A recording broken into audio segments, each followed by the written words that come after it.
जय माता दी। Welcome to all of you my study channel sociology with Santosh. आज हम लोग बात करेंगे सामाजिक वर्ग के बारे में। आज का टॉपिक बीए समाजशास्त्र के साथ साथ समाजशास्त्र विषय से PGT, UGC net, GIC lecturer, assistant professor और विभिन्न प्रतियोगी परीक्षाओं की तैयारी कर रहे परीक्षार्थियों के लिए विशेष रूप से उपयोगी होगा। इस टॉपिक पर चर्चा करने से पहले हम चाहेंगे कि आप अपने साथ एक कॉपी और एक पेन भी रख लें, जिससे जो भी जानकारी आपको इम्पोर्टेंट लगे उसे साथ साथ नोट करते चलें। तो आइए हम लोग शुरू करते हैं और आज के टॉपिक में हम लोग चर्चा करते हैं कि व्हाट इज़ सोशल क्लास।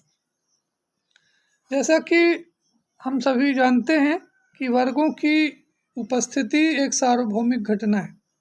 दुनिया में ऐसा कोई भी समाज नहीं है जिसमें किसी न किसी रूप में वर्ग न पाया जाता हो। वास्तव में आधुनिक समाजों में सामाजिक स्तरीकरण का जो प्रमुख आधार है वो वर्ग है। अगर हम लोग भारत की बात करें तो वर्तमान भारतीय समाज एक ऐसे समाज का प्रतिनिधित्व करता है जिसमें अनेक वर्गों द्वारा सामाजिक स्तरीकरण की व्यवस्था विकसित हुई।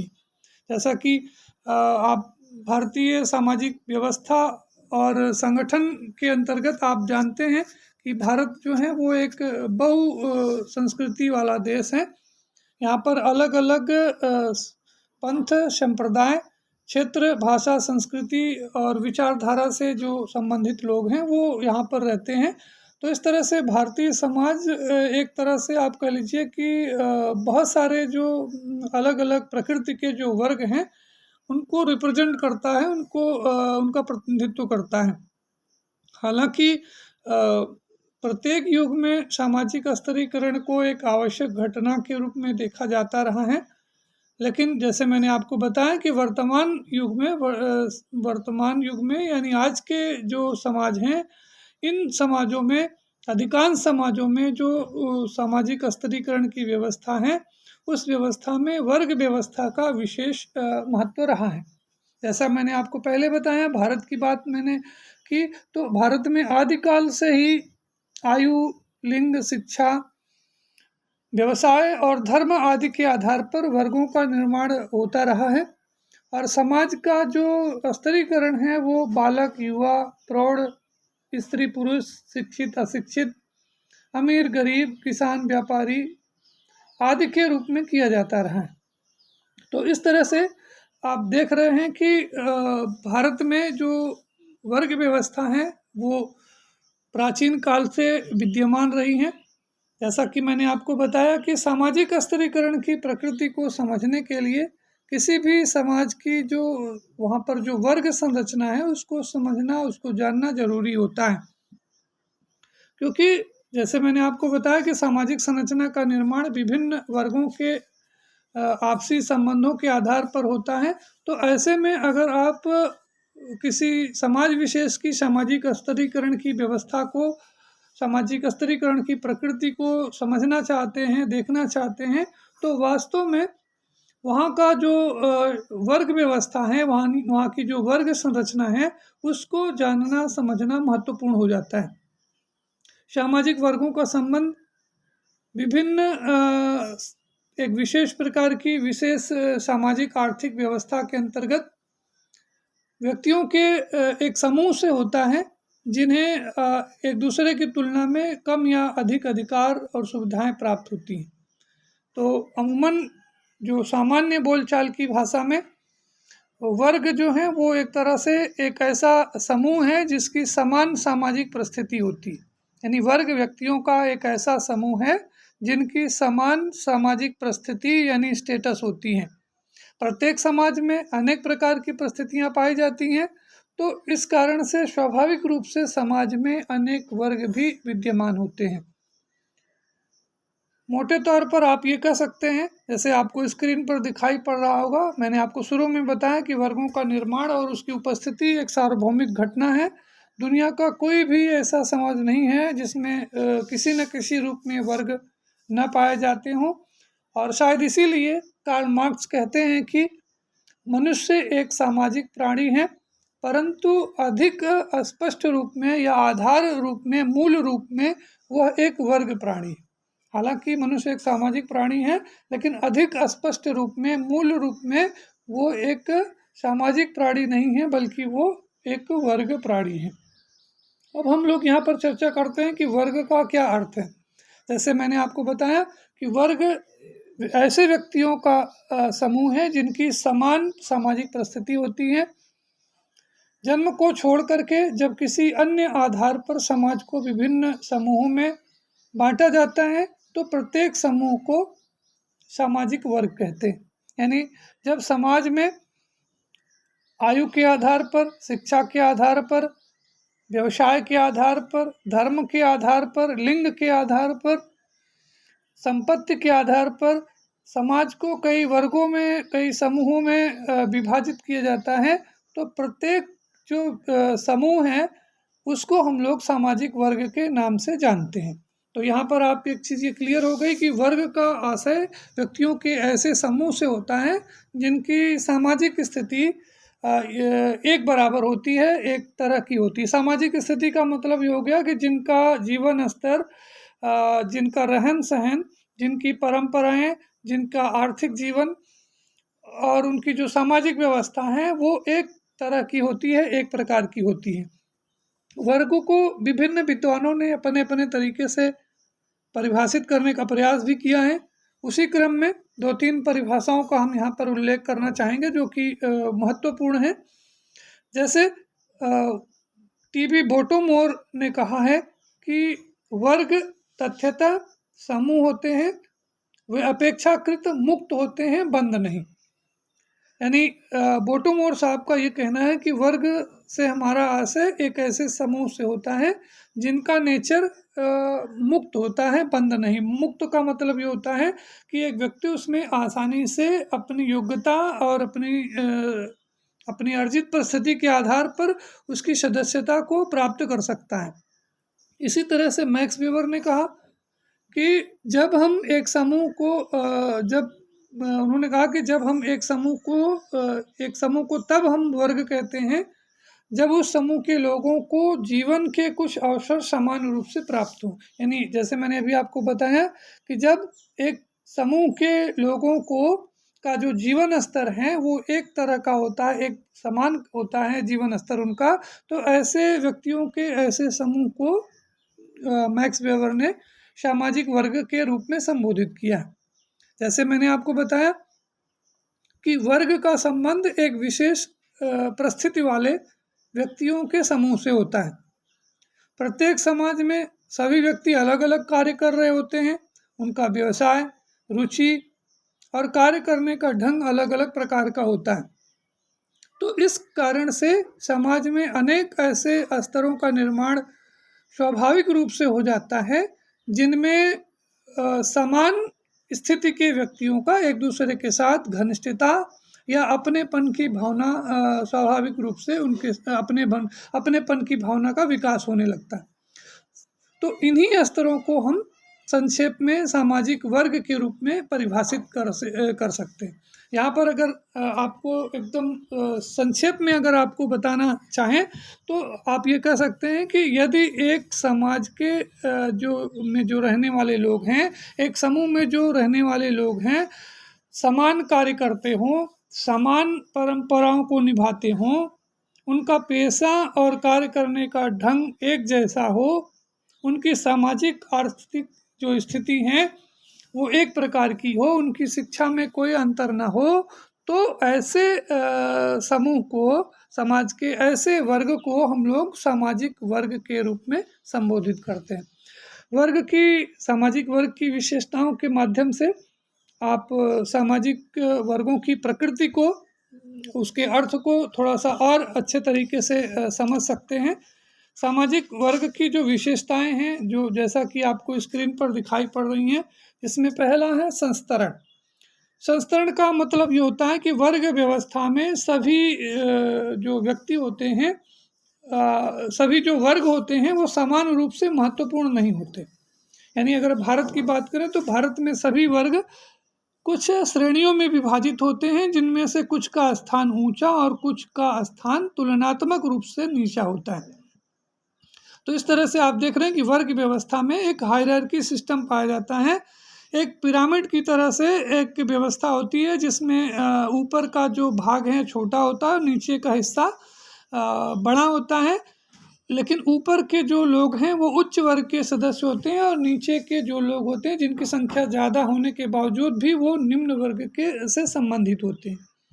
दूसरा आपने लिखा सामान्य जीवन परिस्थिति। सामान्य जीवन परिस्थिति का मतलब मैंने आपको शुरू में बताया कि एक वर्ग के लोगों की सामाजिक स्थिति एक तरह की होती है, यानी उनका रहन सहन, उनकी शिक्षा, उनकी संपत्ति, उनका आय, उनकी परंपरा, उनके रीति रिवाज और उनकी मान्यताएं जो हैं वो एक प्रकार की होती हैं, और इसी आधार पर उनको एक वर्ग का एक समूह का सदस्य माना जाता है। तीसरी जो विशेषता है वर्ग की वो है वर्ग चेतना। ये सबसे महत्वपूर्ण विशेषता है वर्ग की। एक वर्ग के सदस्यों में लगभग समान मनोवृत्तियां और व्यवहार के समान तरीके पाए जाते हैं, और शायद इसी कारण से उनमें अपने वर्ग के प्रति चेतना होती है। यानी वर्ग चेतना का मतलब ये हो गया कि एक विशेष वर्ग के सदस्यों को अपने अधिकारों, अपने हितों और दूसरे वर्गों से जो प्रतिस्पर्धा करने की जो प्रेरणा मिलती है, इसी को हम लोग वर्ग चेतना कहते हैं। वर्ग चेतना का मतलब ये होता है कि एक वर्ग के जो लोग हैं वो अपने अधिकारों के प्रति सजग होते हैं। वो अपने जीवन स्तर, अपने जैसे अगर मजदूर वर्ग की बात की जाए तो मजदूर वर्ग के लोग अपना वेतन, अपना बोनस, मकान का किराया, काम के घंटे, काम करने के तरीके आदि को लेकर के एकजुट रहते हैं, और आप देखते हैं कि समय समय पर वो एकजुट होकर के हड़ताल या प्रदर्शन आदि करके अपने हितों की रक्षा करने के लिए परस्पर सहयोग करते रहते हैं और अपनी वर्ग चेतना की अभिव्यक्ति करते रहते हैं। चौथा है खुलापन। खुलापन का मतलब होता है कि जो वर्ग व्यवस्था है वो एक तरह से ओपनेस सिस्टम है। ओपन सिस्टम का मतलब ये होता है कि वर्ग व्यवस्था जो है वो एक मुक्त व्यवस्था होती है। एक व्यक्ति एक वर्ग से दूसरे वर्ग में आसानी से आ जा सकता है। एक व्यक्ति परिश्रम करके धनी बन सकता है और उच्च वर्ग की सदस्यता को ग्रहण कर सकता है। इसी तरह से एक जो व्यक्ति है अपनी शिक्षा के द्वारा, अपनी संपत्ति के द्वारा, राजनीतिक सत्ता के द्वारा वो अपना जो परंपरागत स्थान है उसमें वो परिवर्तन कर सकता है, उसमें बदलाव कर सकता है। तो इस तरह से वर्ग व्यवस्था में खुलापन पाया जाता है, या कह लीजिए कि एक मुक्त द्वार की व्यवस्था होती है सामाजिक वर्ग की व्यवस्था। इसके बाद है अस्थायी प्रकृति। जैसे मैंने अभी आपको बताया कि वर्ग का जो नेचर होता है वो टेम्पररी होता है। एक व्यक्ति अपनी योग्यता, क्षमता, कार्यकुशलता के आधार पर अपने स्थिति में परिवर्तन कर लेता है, और स्वाभाविक रूप से उसका जो पुराना जो स्थान है वो उसका जो पुराना जो समूह है उसकी सदस्यता को वो छोड़ करके किसी नए वर्ग का, किसी नए समूह का सदस्य बन जाता है। इसके बाद है पूर्णतया अर्जित। पूर्णतया अर्जित का मतलब ये होता है कि सामाजिक वर्ग की जो सदस्यता होती है वो पूर्णतया व्यक्ति की योग्यता और कार्यकुशलता पर आधारित होती है। वर्ग की जो सदस्यता है वो व्यक्ति को अपने आप नहीं मिलती है, बल्कि उसे इसके लिए प्रयत्न करना पड़ता है। उसे अपनी योग्यता, अपनी क्षमता को प्रदर्शित करना पड़ता है, और उसी योग्यता, क्षमता, कार्यकुशलता के आधार पर उसको समाज में विभिन्न प्रकार के वर्गों की सदस्यता प्राप्त होती है। तो आप ये कह सकते हैं कि व्यक्ति जो है उसके पास जिस तरह की योग्यता, क्षमता, कार्यकुशलता होती है उसको उसी तरह का वर्ग प्राप्त हो सकता है। इसके बाद है जो सातवीं विशेषता है और शायद इसकी अंतिम विशेषता है, वो है आर्थिक आधार का महत्व। आर्थिक आधार का महत्व का मतलब ये है कि वर्ग के निर्माण का जो सबसे प्रमुख आधार है वो है व्यक्ति की आर्थिक स्थिति। हालांकि मैंने आपको बताया था कि वर्गों का निर्माण एक सार्वभौमिक घटना है, और समाज में अलग अलग आधारों पर अलग अलग प्रकार के आपको वर्ग दिखाई पड़ते हैं, लेकिन मोटे तौर पर वर्ग का जो आधार होता है वो व्यक्ति की आर्थिक स्थिति से ही होता है। राजनीतिक या बौद्धिक सफलता से भी व्यक्ति को उच्च वर्ग की सदस्यता मिल सकती है, लेकिन ऐसा बहुत कम देखने को मिलता है। आर्थिक आधार को जो है वो वर्ग निर्माण का एक विशेष आधार माना जाता है। और आप जानते हैं कि जैसे जैसे व्यक्ति की आर्थिक स्थिति जो है वो परिवर्तित हो जाती है, बढ़ती जाती है उसकी आर्थिक संपत्ति, वैसे वैसे व्यक्ति जो है वो उसकी जो सदस्यता है वो उच्च वर्ग की सदस्यता प्राप्त हो जाती है, हासिल हो जाती है। तो इस तरह से ये जो 7 पॉइंट्स हैं सामाजिक वर्ग की विशेषताओं से संबंधित, इन विशेषताओं के माध्यम से आशा है कि आप वर्गों की प्रकृति को ठीक प्रकार से समझ पाए होंगे। एक पॉइंट यहाँ पर और आपको दिखाई पड़ रहा है जो अभी थोड़ी देर पहले आपको स्क्रीन पर नहीं दिख रहा था, वो है ऊंच नीच की भावना। ऊंच नीच का भावना का मतलब ये होता है कि वर्ग के अंतर्गत जो सुपरियरिटी और इन्फीरियरिटी फीलिंग की भावना पाई जाती है। यानी एक वर्ग के लोग दूसरे वर्ग के लोगों के प्रति उच्चता या निम्नता की भावना रखते हैं। यानी एक वर्ग के लोग जो हैं वो दूसरे वर्ग के लोगों को या तो अपने से उच्च समझते हैं या तो फिर उनको अपने से निम्न समझते हैं। तो इसको आप कह सकते हैं कि अपने वर्ग के प्रति उनमें हम की भावना पाई जाती है और दूसरे वर्ग के लोगों के प्रति उनके अंदर जो है वो श्रेष्ठता या हीनता की भावना विद्यमान होती है, पाई जाती है। अब हम यहाँ पर हम लोग चर्चा करते हैं जो आज का टॉपिक है, भारत में सामाजिक वर्गों की संरचना, या कह लीजिए कि भारत में वर्ग विभाजन का जो आधार है वो क्या है। तो जैसा मैंने आपको पहले बताया कि सामाजिक वर्गों की प्रकृति को समझने के लिए ये आवश्यक है कि भारतीय समाज की संरचना का निर्माण किन वर्गों से हुआ है और किस तरह के वर्गों से हुआ है और इन सभी वर्गों की क्या प्रमुख विशेषताएं हैं, ये जानना जरूरी है। जैसे मैंने आपको शुरू में बताया कि सभी समाजों में सामाजिक वर्गों की संरचना एक पिरामिड की तरह से होती है, जिसमें सर्वोच्च वर्ग के सदस्यों की संख्या सबसे कम होती है और निम्न वर्ग के सदस्यों की संख्या सबसे अधिक होती है। जैसे पिरामिड आप त्रिभुज देखे हैं तो त्रिभुज में जो ऊपर का जो हिस्सा होता है वो पतला होता है, उसका जो एरिया होता है वो कम होता है और जो नीचे का जो हिस्सा होता है वो चौड़ा होता है, उसमें ज़्यादा एरिया होता है। तो कुछ इसी तरह से वर्गों की जो प्रकृति है वो पिरामिड के आकार की होती है, पिरामिड के प्रकृति की तरह से होती है और इसमें जो ऊपर का जो हिस्सा है वो सर्वोच्च वर्ग के सदस्यों से संबंधित होता है, जिनकी संख्या सबसे कम होती है और सबसे नीचे जो है वो सदस्यों की संख्या सबसे अधिक होती है और इनका संबंध जो है वो निम्न वर्ग के व्यक्तियों से होता है। यहाँ तक आप बात समझ गए होंगे। भारत में जो वर्गों की संरचना है उसको पश्चिमी समाजों की संरचना के आधार पर नहीं समझा जा सकता है।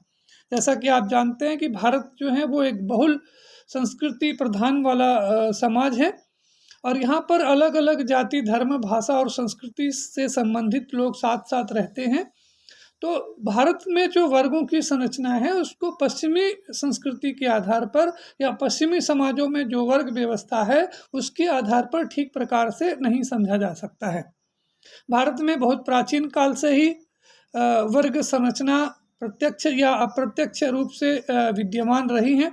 आप जानते हैं कि वर्ण व्यवस्था, जाति व्यवस्था, आश्रम व्यवस्था आदि के माध्यम से जो हमारा जो समाज है उसमें समाज को 4 वर्गों में विभाजित किया गया था, जिसमें ब्राह्मण, क्षत्रिय, वैश्य, शूद्र। तो ये जो वर्ण व्यवस्था है या जो जाति व्यवस्था है वो भारत में जो परंपरागत जो भारतीय समाज की जो वर्ग संरचना है उसको प्रदर्शित करती है, स्पष्टित करती हैं।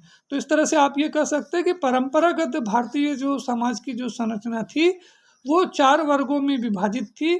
इनमें हम इनको हम पुरोहित वर्ग, शासक वर्ग, पूंजीपति वर्ग और सेवक वर्ग के रूप में प्रदर्शित कर सकते हैं या वर्गीकृत कर सकते हैं। तो ये 4, जैसे मैंने आपको बताया कि ब्राह्मण, क्षत्रिय, वैश्य, शूद्र, ये वर्ण व्यवस्था के अंतर्गत समाज को 4 वर्गों में विभाजित किया गया है। इसी को आप पुरोहित वर्ग, शासक वर्ग, व्यापारी वर्ग और सेवक वर्ग से संबोधित कर सकते हैं।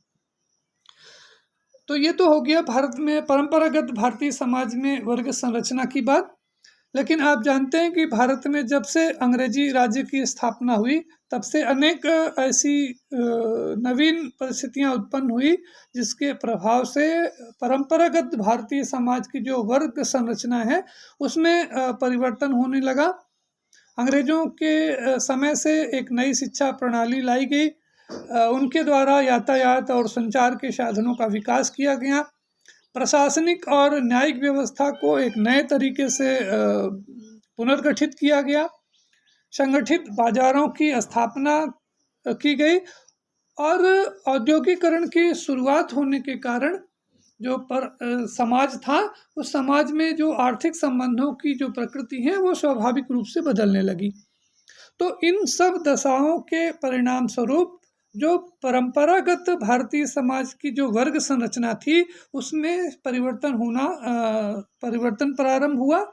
यानी जो उच्च जातियों के प्रभाव में उच्च जातियों के जो अधिकार और उनके जो प्रभाव थे उनमें कमी आने लगी और निम्न जाति के जो लोग हैं उन्होंने अपनी योग्यता क्षमता और कार्यकुशलता के आधार पर उच्च वर्ग का सदस्य बनना शुरू कर दिया। तो इस तरह से आप देख रहे हैं कि ब्रिटिश काल तक भारत की वर्ग व्यवस्था या भारत की वर्ग संरचना में जो बड़ी सीमा तक जो है वो परिवर्तन की शुरुआत हो गई। रही सही जो बात है वो स्वतंत्रता के बाद पूरी हो गई। जैसा कि आप जानते हैं कि स्वतंत्रता के बाद भारत को एक धर्मनिरपेक्ष, समताकारी और कल्याणकारी राज्य घोषित किया गया। तो ऐसे में सामाजिक आर्थिक विकास की जो एक नई शुरुआत की गई और नए नए कानूनों के द्वारा जो परंपरागत समाज में जो अनेक प्रकार की धार्मिक, सामाजिक और आर्थिक निर्योग्यताएं थी उनको समाप्त कर दिया गया। भूमि सुधार के द्वारा जमींदारी प्रथा का उन्मूलन कर दिया गया और नए नए नगरों का विकास करना शुरू किया गया। तो इस तरह से जो परंपरागत जो भारतीय समाज की जो संरचना है इसमें आमूल चूल परिवर्तन शुरू हो गया। और इस तरह से आप भारत की जो वर्ग संरचना है उसको मोटे तौर पर दो भागों में बांट सकते हैं, दो मुख्य भागों में विभाजित करके समझ सकते हैं। पहला है ग्रामीण वर्ग संरचना और दूसरा है नगरीय वर्ग संरचना। अब हम लोग यहाँ पर दोनों को अलग अलग समझने का प्रयास करते हैं। ग्रामीण वर्ग संरचना से हमारा आशय ये है कि साधारणतया जो है भारत में की जो वर्ग संरचना है वो दो भागों में बटी हुई है। एक ग्रामीण वर्ग संरचना और दूसरी है नगरीय वर्ग संरचना। यानी जो भारत का समुदाय है वो दो भागों में बटा हुआ, एक ग्रामीण क्षेत्र और एक नगरीय क्षेत्र। तो ग्रामीण वर्ग संरचना के अंतर्गत जो कि ब्रिटिश काल से लेकर के वर्तमान काल तक अभी भी भारत गांव का देश है। भारत में आप जानते हैं कि भारत कृषि प्रधान देश है और यहाँ पर नगरों की संख्या कम है और गांवों की संख्या अधिक है। तो ग्रामीण वर्ग संरचना के अंतर्गत डेनियल थर्नर एक विद्वान हैं, उन्होंने स्पष्ट किया कि ग्रामीण वर्ग संरचना के अंतर्गत तीन जो हैं वो वर्ग पाए जाते हैं, जिनको कि उन्होंने कहा कि जमींदार वर्ग, महाजन वर्ग और कृषि मजदूर। यानी पहले वर्ग को उन्होंने भूमि के मालिक या जमींदार के रूप में स्पष्ट किया है, दूसरे को उन्होंने महाजन या साहूकार कहा है और तीसरे वर्ग में उन्होंने जमींदार की भूमि पर काम करने वाले कृषि मजदूरों को का उल्लेख किया है। तो इस तरह से ये डेनियल थर्नल ने भारत में जो वर्ग व्यवस्था है, ग्रामीण वर्ग व्यवस्था है, उसको तीन भागों में कैटेगराइज किया है, तीन वर्गों में विभाजित किया है, जमींदार वर्ग, महाजन वर्ग और कृषि वर्ग। इसी तरह से राधा कमल मुखर्जी ने ग्रामीण वर्ग संरचना को तीन भागों में विभाजित किया है, जमींदार वर्ग, आत्मनिर्भर कृषक वर्ग और भूमिहीन कृषक वर्ग। यानी राधा कमल मुखर्जी ने ऐतिहासिक और सांख्यिकी तथ्यों के आधार पर उन्होंने किताब लिखी the dynamics of rural society. इस किताब को आप नोट कर लें, the dynamics of rural society. इस किताब में राधा कृष्ण मुखर्जी हैं यहाँ पर। इस आपको यहाँ पर गलत लिखा है राधा कमल मुखर्जी, इसको आप करेक्ट कर लीजिए। ये राधा कमल मुखर्जी नहीं है, राधा कृष्ण मुखर्जी हैं, और उनकी पुस्तक का नाम है the dynamics of rural society. इस पुस्तक में उन्होंने अपने सांख्यिकी और ऐतिहासिक तथ्यों के आधार पर भारत में जो परंपरागत जो ग्रामीण वर्ग संरचना है उसका विस्तार से उल्लेख किया है। और इसमें उन्होंने परंपरागत रूप में भारतीय गांव में 3 वर्गों का उल्लेख किया है। पहला, जमींदार तथा उनके हितों का संरक्षण करने वाले लोगों का वर्ग।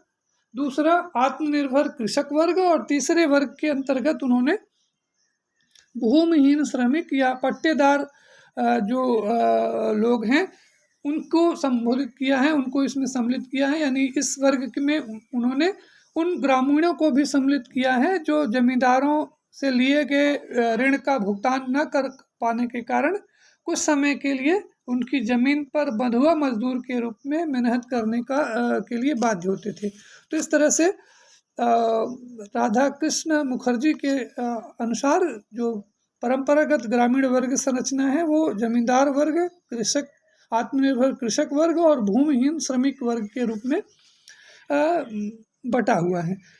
स्वतंत्र भारत में, यानी जब देश आज़ाद हो गया तो उसके बाद जो भारत की जो ग्रामीण वर्ग संरचना है वो थोड़ी सी परिवर्तित हुई। और इसमें आंद्रे बिताई ने जो परंपरागत वर्ग संरचना है भारत की, जो स्वतंत्र भारत की वर्ग संरचना है, उसको उन्होंने ये 5 भागों में विभाजित किया है।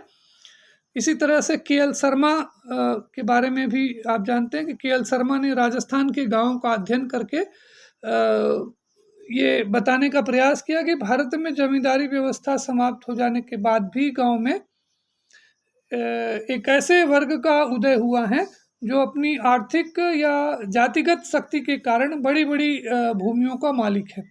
और इसी आधार पर उन्होंने भारत में जो परंपरागत ग्रामीण वर्ग संरचना है उसको 5 भागों में विभाजित किया था, जिसमें से पहला है बड़े भूस्वामी कृषक, यानी जो परंपरागत रूप में जिनका की जमीन के बड़े भाग पर जिनका अधिकार होता है, जिन्हें धनी कृषक वर्ग भी कहा जा सकता है। दूसरा है छोटे भूस्वामी कृषक। तीसरा है सीमांत कृषक वर्ग। चौथा है भूमिहीन श्रमिक वर्ग। और 5वां है दस्तकारी या कारीगर वर्ग। इसमें दो चीज़ों को आपको समझना है, जिसमें भूमिहीन मजदूर वर्ग है या श्रमिक वर्ग है और दस्तकारी या कारीगर वर्ग है।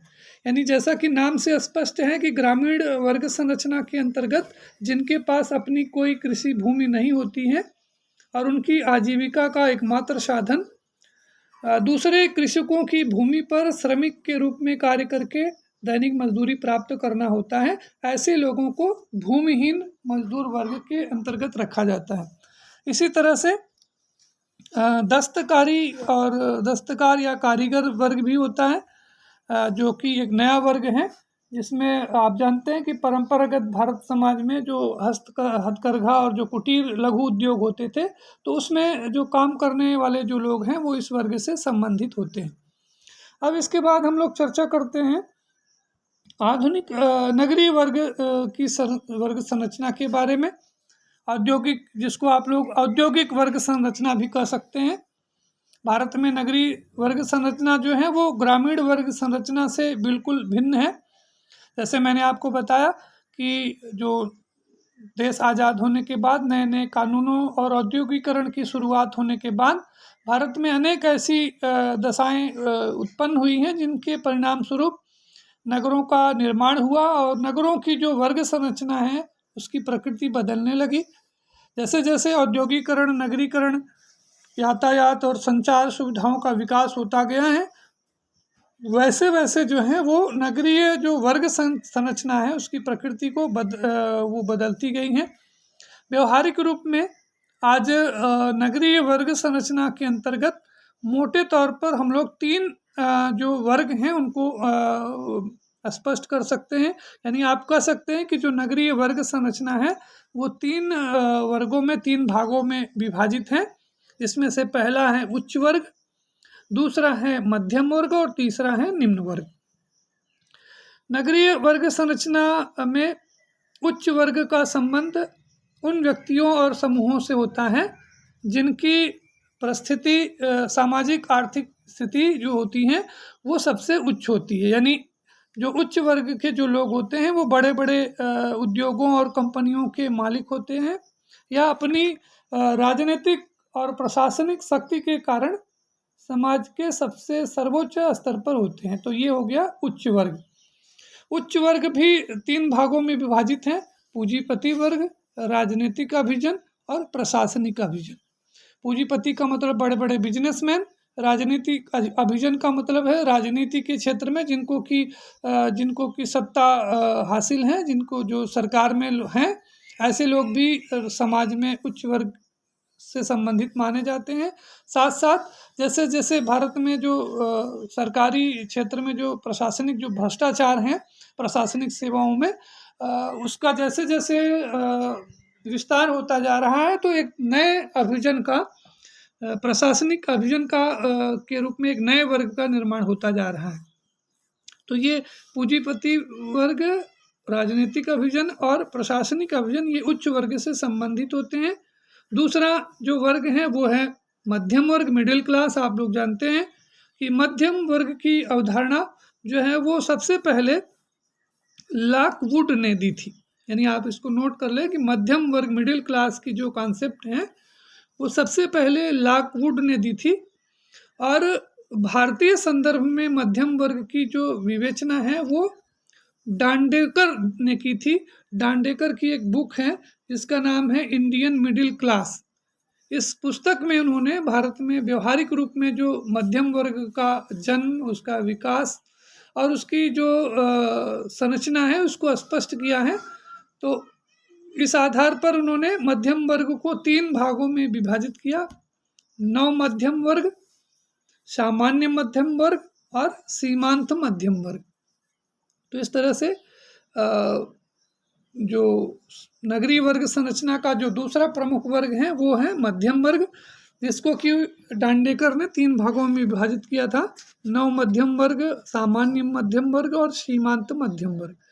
नव मध्यम वर्ग का मतलब इसमें वो लोग आते हैं जो नई तरह की शिक्षा प्राप्त करके बड़े बड़े engineer, chartered accountant, doctor, advocate, खिलाड़ी, कलाकार, लेखक आदि बन गए हैं और इन्होंने अपने बाप दादाओं की तुलना में कहीं अधिक संपत्ति अर्जित कर ली है।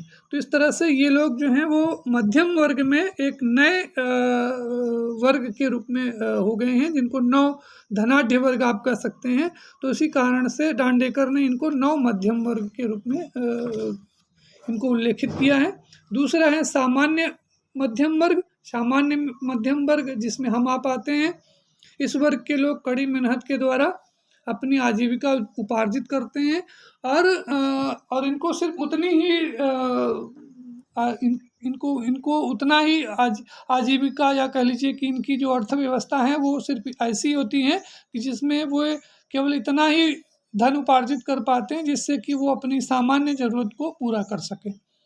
तो इसमें जो साधारण जो दुकानदार हैं, जो काम करने वाले जो लोग हैं, वो लोग मिडिल क्लास से संबंधित होते हैं। तीसरा और अंतिम वर्ग है इसमें सीमांत मध्यम वर्ग का, जो कि नगरीय वर्ग के सबसे निचले स्तर पर होते हैं और इनमें उन लोगों को सम्मिलित किया जा सकता है जो उच्च वर्ग, उच्च मध्यम वर्ग और मध्यम सामान्य मध्यम वर्ग के से नीचे के स्तर के होते हैं। यानी इसमें जो लेबर क्लास है, जो श्रमिक वर्ग हैं, जो कारखानों में, फैक्ट्रियों में या दैनिक मजदूरी के द्वारा काम करके बहुत कम वेतन पर अपना जीवन यापन करता है, तो ऐसे लोगों को, श्रमिक वर्ग के लोगों को, घरेलू सेवा करने वाले लोगों के वर्ग को सीमांत मध्यम वर्ग के रूप में संबंधित किया जा सकता है। तो इस तरह से आप देख रहे हैं कि नगरीय वर्ग संरचना 3 भागों में विभाजित है। एक उच्च वर्ग, दूसरा मध्यम वर्ग और तीसरा है निम्न वर्ग। और ग्रामीण जो शक्ति संरचना जो थी वो मोटे तौर पर 3 भागों में विभाजित है। एक जमींदार या कृषक वर्ग, दूसरा जो है वो आत्मनिर्भर कृषक वर्ग और तीसरा है भूमिहीन श्रमिक वर्ग। ये 3 जो हैं वो विभाजन ग्रामीण शक्ति संरचना के, वर्ग संरचना के, और 3 वर्ग जो हैं वो नगरीय वर्ग संरचना से संबंधित हैं। तो इस तरह से आशा है कि आज के इस वीडियो लेक्चर के माध्यम से आपको भारतीय समाज में जो वर्गों की जो प्रकृति है, वर्ग जो संरचना है, उसको समझने में जो मदद मिली होगी। अंत में हम आपसे निवेदन करना चाहेंगे कि अगर आपने अभी तक हमारे इस चैनल को सब्सक्राइब नहीं किया है तो प्लीज़ इसे सब्सक्राइब करिए और अपने मित्रों के बीच में इसे शेयर करिए। साथ ही बेल वाले घंटी वाले बटन को दबा करके मेरे जो आगे के जो वीडियो हैं उनकी नोटिफिकेशन भी आप प्राप्त करिए। इस वीडियो को अंत तक सुनने के लिए आप सभी को बहुत बहुत धन्यवाद, आभार।